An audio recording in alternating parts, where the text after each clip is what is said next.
بسم اللہ الرحمن الرحیم۔ آج کا موضوع نماز جمعہ۔ اے ایمان والو، جب جمعے کے دن نماز کے لیے پکارا جائے تو اللہ کی یاد کے لیے دوڑو اور خرید و فروخت چھوڑ دو، اگر سمجھو تو یہ تمہارے حق میں بہتر ہے۔ یوم جمعہ۔ جمعے کا دن اللہ کے نزدیک افضل اور مسلمانوں کے لیے بڑا بابرکت ہے۔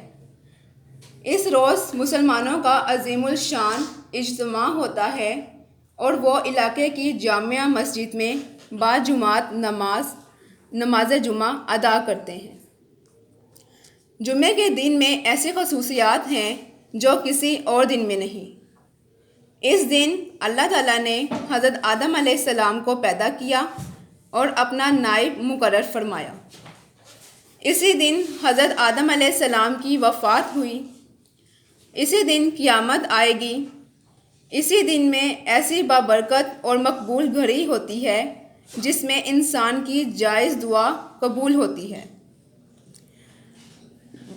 جو لوگ حضور صلی اللہ علیہ وآلہ وسلم سے پہلے ہجرت کر کے مدینہ پہنچ گئے تھے، ان کے سردار حضرت مصعب بن عمیر رضی اللہ عنہ تھے۔ آپ رضی اللہ عنہ نے حضور صلی اللہ علیہ وآلہ وسلم کے حکم سے 12 افراد کے ساتھ مدینہ میں پہلی نماز جمعہ ادا کی۔ نماز جمعہ فرض عین ہے۔ جو شخص محض سستی اور لاپرواہی کے باعث اسے چھوڑ دے وہ فاسق یعنی نافرمان ہے۔ نماز جمعہ نہ تو جماعت کے بغیر ادا کی جا سکتی ہے اور نہ وقت نکل جانے کے بعد اس کی قضا ہو سکتی ہے۔ اس لیے نماز جمعہ کی اذان سنتے ہی مسجد کی طرف جانا چاہیے۔ نماز جمعہ کے آداب۔ جمعے کے دن غسل اور طہارت کا خصوصی اہتمام کرنا چاہیے۔ اگر ممکن ہو تو خوشبو بھی لگائیں۔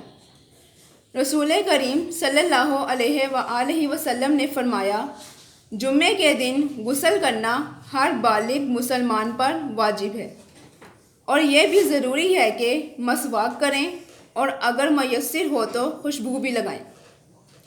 اگر نماز جمعہ چھوٹ جائے تو ظہر کی 4 رکعت فرض ادا کریں اور صدقہ و خیرات دیں۔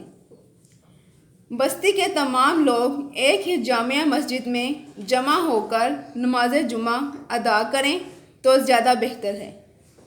خطبہ خاموشی اور یکسوئی سے سننا چاہیے۔ جمعے کے دن خاص طور پر عبادات کا اہتمام کرنا چاہیے۔ نماز جمعہ کے لیے مسجد میں جلد پہنچنا چاہیے، اس کا بہت ثواب ہے۔